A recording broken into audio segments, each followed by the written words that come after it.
Dear friends, thank you so much for giving me this opportunity to talk with you today on this topic, which I find very interesting and compelling. The general theme of this workshop has been the unconstitutional changes of government in Africa. And my topic is going to focus on the election integrity in Cameroon, stakeholder exclusion, a cybersecurity threat, and a risk in managing election technology. My name is Ngalim Bernard, and I am the host of the Beyond Africa podcast. So this presentation is formed under the idea that cybersecurity risk also constitute and contribute to the unconstitutional change of governments in Africa. So in the course of the development of this presentation, we would understand the angle from which I'm tackling that, and we'll definitely appreciate why cybersecurity risks are important and why political parties and other stakeholders in the electoral framework value chain must take cybersecurity risk as a critical part of the electoral management strategy in order to understand what happens with the data from the point of data collection and registration on to the point of the declaration of results. And when you challenge the results in court, what you need to do, how you need to present the evidence, and what needs to be done. Within the framework of the Cameroonian legal framework, there is a lot that needs to be done when it comes to the law governing elections. So with that said, I'm going to continue with this presentation. And we'll definitely start by having an introduction. After the introduction, we'll look at the key terms. Then we'll look at stakeholder involvement in elections management within the Cameroonian system. Then stakeholder involvement in the management of elections technology, the difference between elections management and elections technology, how the stakeholders get involved there. Then we'll look at proposals for amelioration. These are going to be coupled with the cybersecurity risk that we've identified and how we can improve the system through the cybersecurity risk. So, as a way of general introduction, this topic is about the democratic legitimacy and the rule of law within Africa and in the era of unconstitutional changes of government. So when we hear about unconstitutional changes of government, our minds directly go towards military coup d'etat and popular uprisings.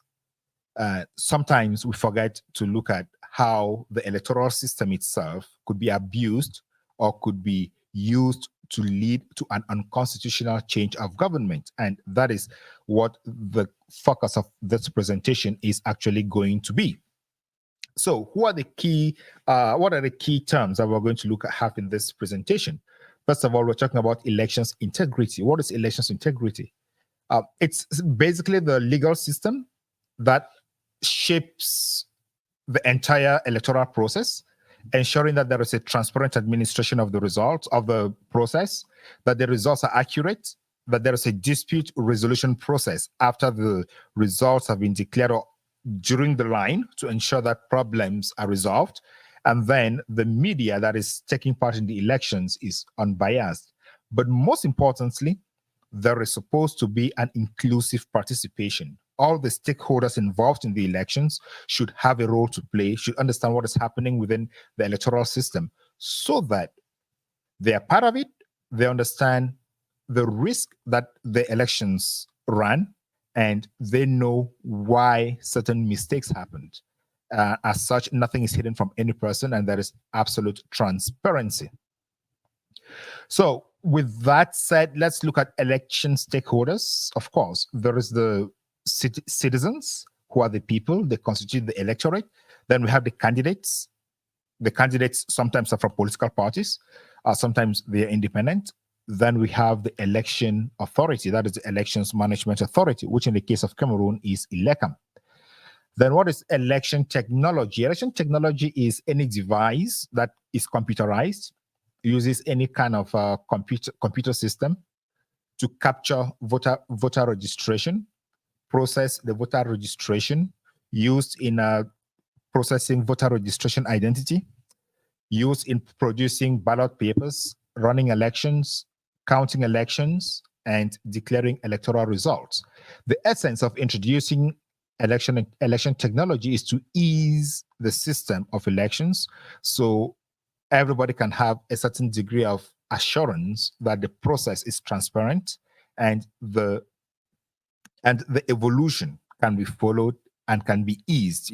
Technology eases management. So that is it for elections, integrity, stakeholders, and technology. Now, cybersecurity threat in elections. This is where we're having the introduction of a topic that is not commonly spoken about when it comes to elections in Africa, and it needs to be spoken about. Once you introduce a computerized system, there are vulnerabilities or there are risks that the computerized system is going to face. Generally, they are called cybersecurity risk or cybersecurity threats, and they could also be called digital risk, digital threats. So we're going to use the term cyber threats in this presentation. So it is the exploitation of any technical vulnerabilities that would create a perception that vulnerabilities exist, or that is going to exploit that vulnerability to manipulate the elections system. So cyber threats are going to fall into two main categories. The category of external attacks that target the electoral system, which could also be done by people from within or people from without. And then we also have disinformation campaigns that target the perceived integrity of the elections. But for the purposes of this presentation, we're going to focus only on the first one, which is attacks that target the technology that is used in the electoral system. So let's talk about the stakeholder involvement in elections. First of all, as we already know, elections are a multi-stakeholder business with different stakeholders who have different interests, different stakes, different investments, different expected outcomes. So this basically underscores why elections are contested, because people go in with different resources at different levels, expecting some kind of results that should go to their favor. But if it doesn't, then there is a lot of contestation. So who are these stakeholders in the Cameroon electoral system? First of all, we have the people, that is the citizens. The citizens, according to the Constitution of Cameroon, incarnate national sovereignty, and they then delegate this national sovereignty to officials like the President of the Republic, members of parliament, senators, mayors, regional councillors, to exercise authority on their behalf. So elections, as we all know, are organized so that we give our power to some people to manage the power on our behalf. And how do we do that? We delegate a few people that have been recognized by the law to give them this power. And in Cameroon, these people constitute themselves into political parties or groups, even though independent people could still contest at some level. But the political parties or groups are an important stakeholder that have been recognized by the Constitution. What is important here is that we can easily identify a political party, but the term groups that the Constitution mentions is not very clear. So we therefore have to fall back to the 1990 law on freedom of associations to refer to associations as groups or to groups as associations to give them a legal connotation. And we should note that on the hierarchy of election stakeholders in Cameroon, the people come first and the political parties come second. And these are the two most important stakeholders in elections in Cameroon because they are identified and recognized by the Constitution. Now, ELECAM, the elections management body, is a secondary organ because it is not defined by the Constitution, which is the highest law, the supreme law, the most important law. It is defined by a secondary law. It is created by a secondary law to support or to help the primary stakeholders organize or run elections the way the Constitution and other laws provide.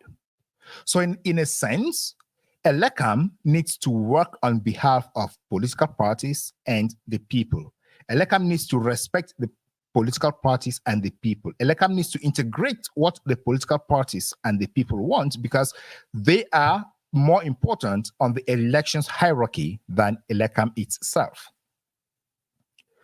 Now, when it comes to stakeholder involvement in elections management, I'm not going to go so much into the details, but the ELECAM is organized from the grassroots right to the top. So every municipality has an ELECAM branch, and the municipality is the lowest organ of state management.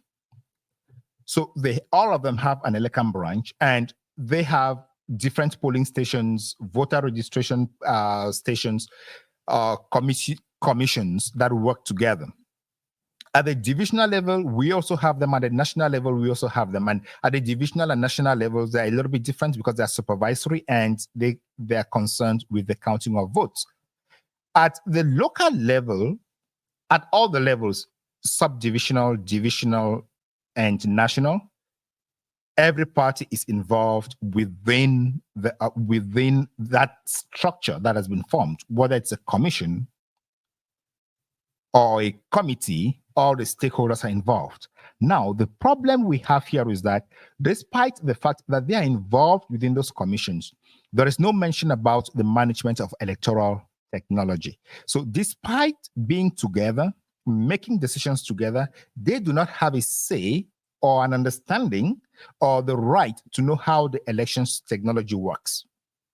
So if the election technology has a problem, if there is a vulnerability, if there is a risk that an attacker can attack the election technology, they will not know, and they cannot contribute to prevent attacks from attacking that technology.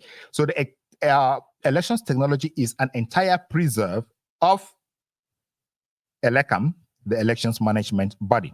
And this is a risk because it excludes members of all the very important critical stakeholders who have more stakes in the elections than ELECAM. And if something arises, if there is an attack, ELECAM doesn't lose much because they don't have an interest. But the people and the political parties who have the highest interest in the elections, they tend to lose more. That is why we term the exclusion of stakeholders, election citizens, political parties and groups as a risk, as a cybersecurity risk when it comes to managing elections technology. Now, in 2012, Cameroon adopted election technology. That was for the first time, and that was the biometric voter registration. And these biometric voter registration kits are made in a way that you use them to capture information. You capture the citizens' information when the citizen comes to register to vote. You capture the citizens' information, put it in the system. So it is designed that the information in the system is going to produce the voter's card. And you can also use that same system to authenticate the person who comes to vote on behalf of that person at the polling station, because it gets the person's biometric data, your fingerprints, your face, your name, your parents' names, your address, all these are in the system. So just with your fingerprints, you could be authenticated on the day of the elections to ensure that you are the person. So let's see how this operates. Now, on the legal framework, the Electoral Code mentions the biometric voter registration kit, but it says it in a way that is not very clear. And before we proceed, note that in the Electoral Code of Cameroon, electoral technology is mentioned only once, and that is in section 84 sub 1. So you start imagining how skeletal, how empty, how dry it is. So this says that every elector whose name has been entered on an electoral register shall be issued a biometric voter card, which shall bear their full name, date, place of birth, parentage, photograph, fingerprints, occupation, domicile, and residence. Note that the problem here is you are not registered based on the biometric information. You are rather registered on the electoral register, and when you are already on the electoral register, you are then issued a biometric card. It doesn't say that upon registration, your image is collected into the biometric registration kit. It doesn't say that. It rather says that you are registered into the electoral rolls before your information is collected to provide the card. So this makes it a little bit complicated because the law should actually provide that to register for the to register as an elector in Cameroon, you should provide the following information to an elecam officer who is operating a biometric voter registration kit, so that your information is input into that kit, and the information into the BVR, into the biometric voters registration kit, is used to produce the electoral register. Here it is the reverse. It is the person whose information has been put into the register that goes back. So you see, you could be your name could be on the voters register, but it is not in the electoral kit. So this is a nuance that we are supposed to identify and know that it is a risk that needs to be resolved. It's a legal risk that needs to be fixed so that registration is actually done according to the norms. And when you come to vote, you can be authenticated at the time you are voting. So note here also that this law does not specify how the biometric voter registration kit is supposed to be used. Just like I was saying, you don't know when your information is supposed to be input, how it's supposed to be collected, whether you're supposed to give your fingerprints before or after. It's not very clear. And who shall collect the information? Who shall store the information? Who shall even store the kit? Who owns the kit? Who keeps the kit, and where and how? The law is silent on that. The law also does not mention an authentication on the day of the elections.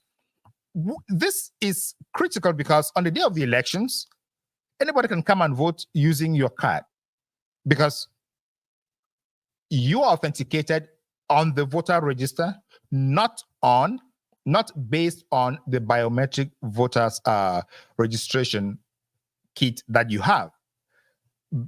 Just basic understanding, you will just need to input your fingerprint on the biometric voter kit. You just drop your fingerprint on the biometric voter kit, it picks it up, and then it says this is the person who actually registered using this kit.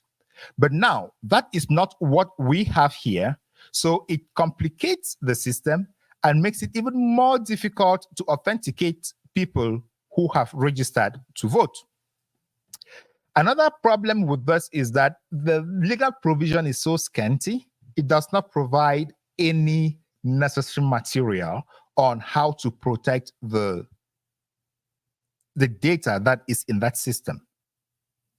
While going forward, we're going to explore how this data can be exploited, can be extracted, or can be abused. But generally, once information is entered into a computerized system, into a digitalized system, it can be manipulated in any way. So the law is supposed to provide guidelines on how that information is supposed to be used. And considering that elections are managed, or elections are a multi-stakeholder business, with people with high stakes in it, with a lot of sentiment at the end of the day, it's important that the law recognizes or authorizes political parties and groups, most especially, to have a look into that system, into the electoral system, and see if there is a problem with the electoral, with the BVR. We are going to talk about that in the next slides.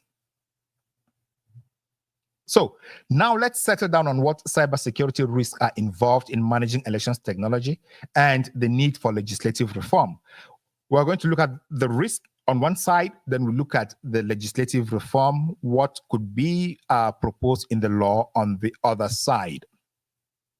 So the first thing we should see here is that with the current system, it is very easy to manipulate the data that is in the system.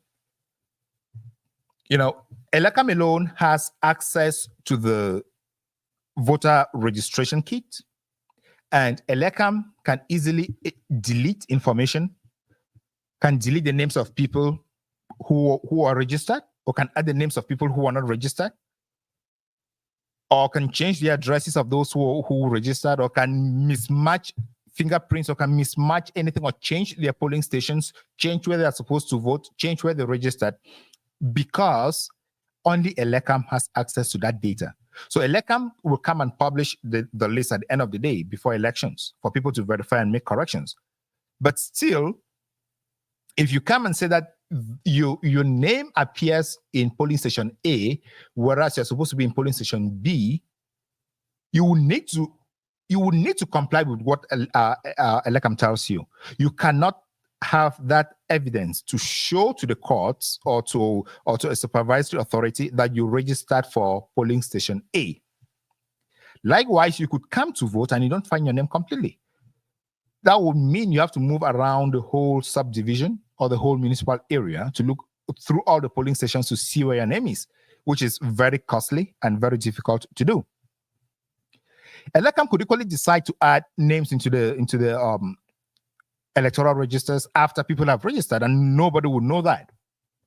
Elecam would come and say, okay, 450,000 people registered, but they're still going to clean the list. Come on. So now, how do we solve this? In my view, the best way to solve this is to involve all stakeholders in the management of the technology, so that once the information is being collected, the political parties and groups and the Elecam all know how the information is being collected, when is the data collected, how is the data collected, how is it stored, how is it treated, and how is it transferred to wherever it's supposed to go. This is important so that all stakeholders see with their own eyes what is happening. One critical stakeholder won't go and come back later on to say Elecam manipulated the results if everybody saw how the information was collected. Secondly, it's important that the law should mandate that the code, this is going to be a little bit technical here, but the code that is written to protect or to shape how the BVR collects information, how it manages information, how it stores information, how it transmits information, be made open, so that every political party can see how how information is going in and out. They can see if they can run an audit and see if information has been deleted from the system, see if information was added into the system after the period had closed, verify who has been added and who has not been added. Even though there is a risk with this that it can be targeted, the open source code can be targeted by external parties or by whosoever, it is also important. It is rather the advantage of making it open for transparent elections outweighs the disadvantage of it being attacked, because together the stakeholders and Elecam can actually ensure continuous monitoring, continuous auditing, continuous patching, continuous protection of the system, so that the information, so that the voting system remains intact. There is no system that is 100% secure when it comes to anything in this world. Risk is always present, and we need to continue working as much as possible together, as much as possible, to prevent risk and other forms of attacks. So another risk we're talking about is the total exclusion of critical stakeholders. The consequence of the total exclusion of critical stakeholders from the management of elections technology is suspicion and distrust. Once they are removed from understanding how the system works, they are going to suspect the outcome of the processing. So how do we solve this? We just have to involve all stakeholders in managing the technology behind the collection, the storage, the treatment, and the transmission of that data. They should see it, or at least give the stakeholders the authority to request for an audit at any time they want to know how the system worked. And they should agree with the elections management body and probably the government on the auditors they are going to choose to audit the system. It shouldn't be one party auditing the system. It should be a multi-stakeholder system, a multi-stakeholder approach to identify people who can audit that system to ensure that the information in the system is valid. So another problem we face with Elecam is the unavailability of equipment and data. It could be stolen, it could be lost, it could be broken, it could be destroyed, or it could be hidden.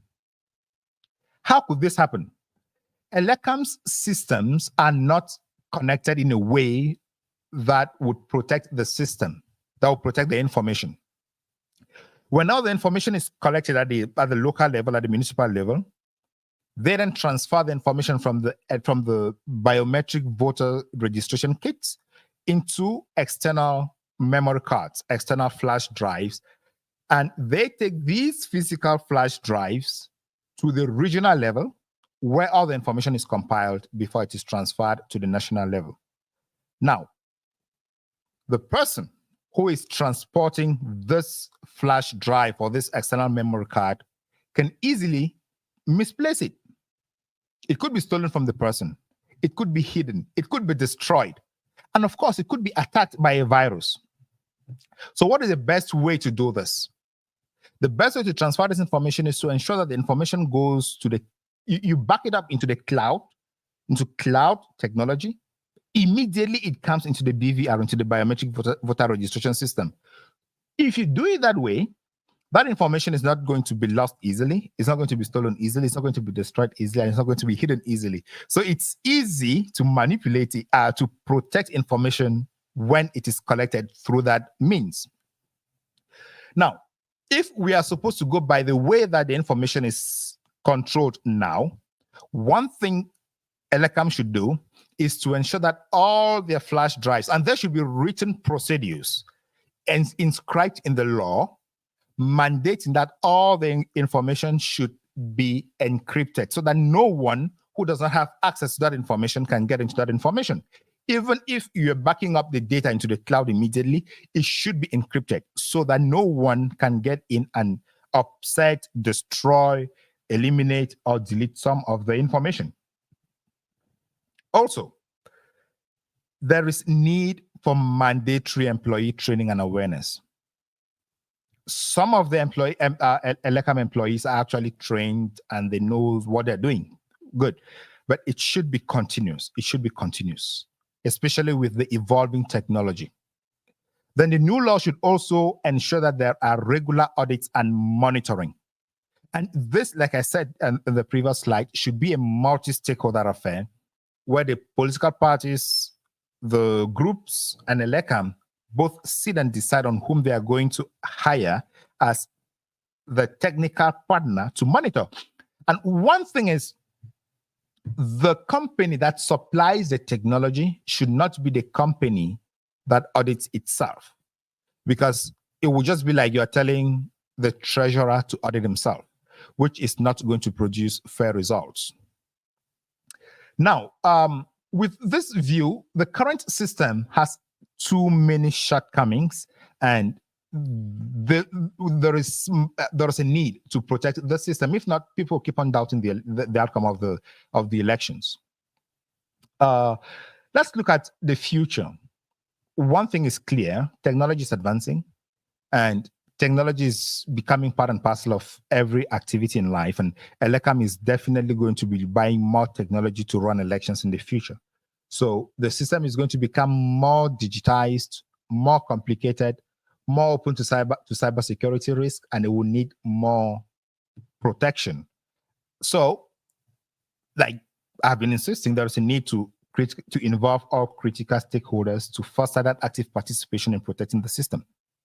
Now, one other risk that could appear that Elecam does not face now is the denial of service or the distributed denial of service. This just means that one system, for the denial of service, somebody is going to attack your system and then that computer cannot work again.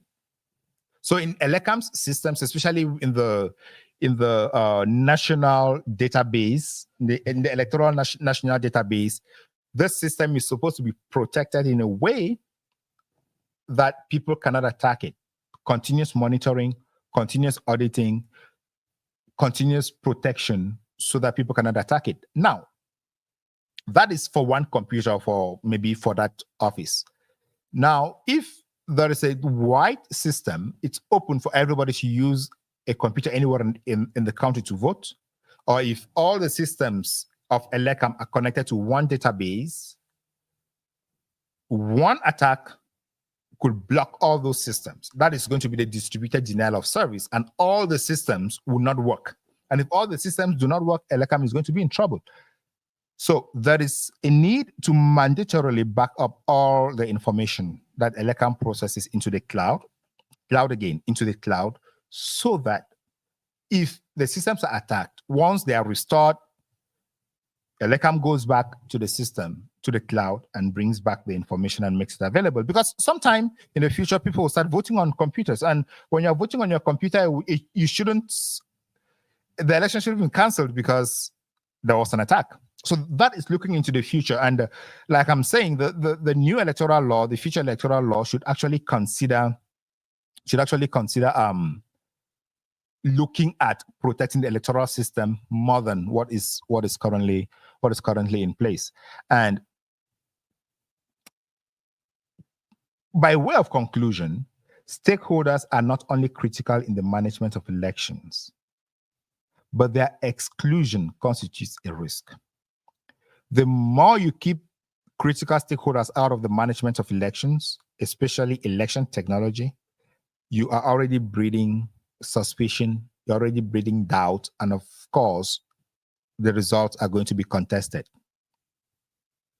The problem here is, once you keep them out, they do not have, they will not be able to generate the evidence to use in court to prove that the elections were, or that there was a cybersecurity misnomer. So what happens in that case? This message now goes to the political parties and groups. In this age, you need to build up your skills. You need to build up your know-how, how technology works. You need to learn it. You need to integrate it into your party platforms, because elections are organized based on technology. I read the proposed electoral code by some opposition parties in Cameroon. And to my greatest dismay, they simply adopted the section 84 of the current electoral code. That is not sufficient. You need to give it more meat. You need to give it more structure. You need to give it more power. You need to give it more responsibilities so that the electoral system is protected. And this shows to me that the political playing field in Cameroon has not yet started thinking about using technology to even run their own political parties. With the upcoming elections, what kind of technology are political parties using to coordinate themselves? What technology are they using to collect their own data? So that if at the end of the day, the data from Elecam or the official data does not represent what you believe to be the outcome of the elections, how do you prove that? How do you communicate? It's important. I remember in 2018 at the Constitutional Council, Professor Maurice Kamto's party actually made claims that some 32 return sheets were not signed. Yes, they were not signed, but did you have them on hand to show that they were not signed? What evidence could you have? So start thinking about using technology to protect your elections, using technology to communicate with your militants. And this does not only go to the opposition, it goes to all political parties. The world is changing and changing very rapidly. So there is a need to adopt technology. There is a need to know how technology works in elections. And there is no way people can actually avoid technology in today's world. So in a nutshell, cybersecurity risks are abundant in election management. And as governments are adopting more and more technology into managing elections, it becomes a risk, especially when stakeholders are excluded from seeing what is happening with the technology, or from understanding what the technology is doing. So for the purposes of protecting the integrity of elections, it is mandatory that political parties are involved in the collection of data, that is voter registration, in the management and processing of this data from voters, in the processing of this data, in the storage of the data, and of course, in the transmission of the data. And the biometric voters registration kits should actually be used on elections day to verify who registered to vote at the elections at that polling station. It is mandatory to ensure free and fair elections and to guarantee that safety for elections. Because if we don't do this, we'll continue seeing unconstitutional changes of government. Once a government is deemed illegitimate by the people may start plotting to overthrow that government. And once they start plotting to overthrow the government, the coup d'etat or the popular uprising that overthrew the government may be considered as an unconstitutional change of government, whereas the underlying reason was a cybersecurity or digital risk that was not properly managed. So, like I said, the problems with the current system is data manipulation is very easy because political parties and groups do not see what is in the electoral system. So those who collect the data can easily delete names, add names, change addresses, change voting polling stations, and nobody will know. And of course, if the political parties and groups come up to say that the elections were manipulated or that names were deleted or other names were added, there is no evidence. They don't have any evidence to show because they're not part of the system and they do not even have a right to request for an audit of the system. So change the law, give political parties a right to audit the law, to audit electoral systems. And of course, that is going to bring some clarity and some sincerity or some trust in elections and guarantee elections integrity in Cameroon and everywhere in Africa, around the world. So, ladies and gentlemen, thank you so much for listening to me. I hope this was a presentation that actually helped us to understand how cybersecurity risks are increasing the risk of the risk or the potential of causing unconstitutional changes of government in Cameroon and around the world. So thank you so much. I'm open to your questions. You can drop them in the comment section or you can write to me and we'll talk more about this. Thank you so much.